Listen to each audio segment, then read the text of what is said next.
Dear student, lit learn by Dilshad में आपका एक बार स्वागत है। और मैंने पिछले वीडियो में बताया था कि आपको अगला जो वीडियो मिलेगा वो ग्रीक वर्सेस रोमन लिटरेचर के बारे में हम जो है देखेंगे कि इन दोनों में कंपैरिजन करेंगे ग्रीक और रोमन लिटरेचर में, क्योंकि आपने ग्रीक लिटरेचर को पढ़ लिया है और रोमन लिटरेचर के बारे में जान लिया है। आज हम इनके को कंपेयर करेंगे कि इन दोनों में बेसिकली क्या अंतर था, और इस अंतर को प्रायः सभी प्रकार की परीक्षा में पूछा जाता है। एक चीज, दूसरी चीज ये है कि ग्रीक लिटरेचर और रोमन लिटरेचर में प्रायः स्टूडेंट को और जो अध्ययनरत विद्यार्थी हैं, जो अध्ययनरत लोग हैं, उनको कंफ्यूजन भी रहता है कि what is the difference between the Greek and Roman literature. तो ग्रीक और रोमन लिटरेचर में क्या डिफरेंस है? हालांकि बहुत ज्यादा कोई डिफरेंस नहीं है, लेकिन फिर भी एक ऐसा डिफरेंस, जब किसी चीज में बहुत ज्यादा डिफरेंस नहीं होता है तो वो अक्सर कंफ्यूज करता है। तो आप देखिएगा इसमें कि ये आपको पढ़ना है, ये आपको सीखना है, ये आपको जानना है। बहुत ही शानदार तरीके से शॉर्ट वीडियो में मैं ये आपको बता रहा हूँ कि ग्रीक और रोमन लिटरेचर है क्या चीज, इसमें क्या डिफरेंस है, ये जो प्रायः आपके एग्जाम में पूछा जाता है। अगर आप एग्जाम में किसी भी प्रकार के एग्जाम में अपियर हो रहे हैं तो ये प्रश्न आप आ सकता है, तो इसके लिए आप तैयार रहिए। इसमें आप देखिए आता क्या है, ग्रीक वर्सेस रोमन लिटरेचर है। एक्सप्लेनेशन देख लीजिए, ग्रीक ओरिजिनल है, रोमन इन्फ्लुएंस्ड है। ग्रीक लिटरेचर जो ये ओरिजिनल है और रोमन लिटरेचर प्रभावित है उससे। ग्रीक जो है फिलॉसफी और ड्रामा है और रोमन लिटरेचर प्रैक्टिकली एम्पायर है। ये दो जो है चीजें इसमें जानिएगा कि ग्रीक और रोमन में ये चार इंपॉर्टेंट चीजें मैंने आपको दिखाई हैं, इनको आप देखिएगा।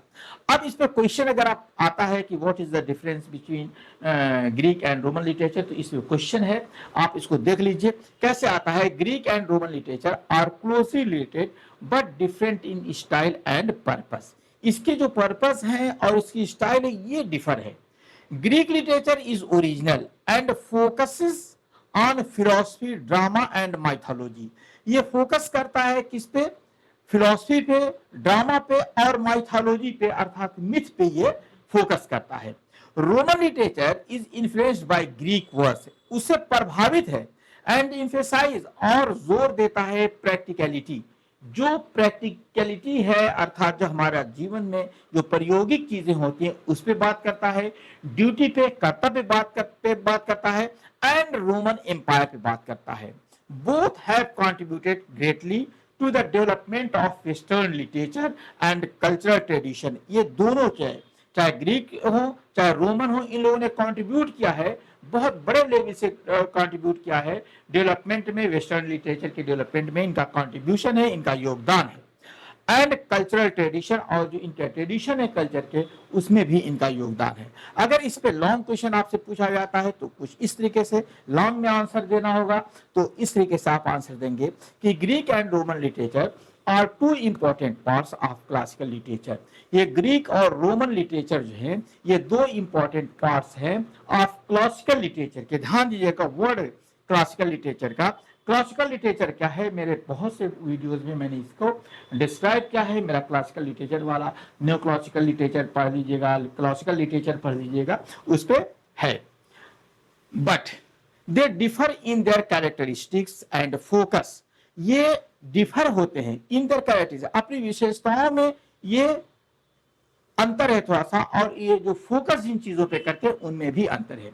अब क्या अंतर है? Greek literature is considered original. Greek को ओरिजिनल समझा। देखिए बात तो ये होती है कि मैंने स्टार्ट में डायरेक्ट कहा था कि ये ओरिजिनल है, लेकिन यहां पे मैंने एक वर्ड डाला है considered.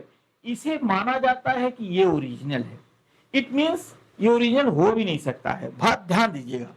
And is known for its creativity, और ये जो है अपनी क्रिएटिविटी के लिए जाना जाता है, एंड फिलोसफिकल डेप्थ के लिए जाना जाता है।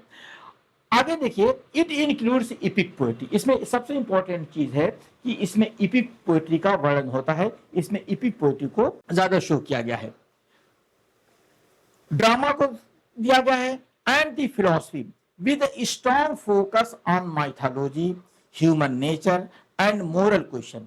इस पे किन चीजों को डाला गया और बहुत ही मजबूत तरीके से फोकस किया जाता है माइथोलॉजी पे, ह्यूमन नेचर पे और मोरल क्वेश्चन। इस पे नैतिक क्वेश्चन भी, प्रश्न भी पूछे जाते हैं कि what is this.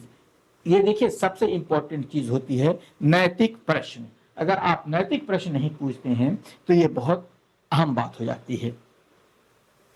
Roman literature on the other hand was influenced by Greek literature. दूसरी तरफ अगर हम देखते हैं तो रोमन लिटरेचर ग्रीक लिटरेचर से प्रभावित था, but developed its own identity, लेकिन इसने अपनी खुद अलग पहचान बनाई। It focus more on practical themes, ये प्रैक्टिकल थीम्स पे इसने जो फोकस किया था, सच एज ड्यूटी, कि आपके कर्तव्य क्या है, डिसिप्लिन क्या होता है, अनुशासन क्या होता है, पैट्रियोटिज्म क्या होता है, देशभक्ति क्या होती है, and the greatness of the Roman empire, और रोमन एम्पायर की महानता को का भी ये वर्णन करता है।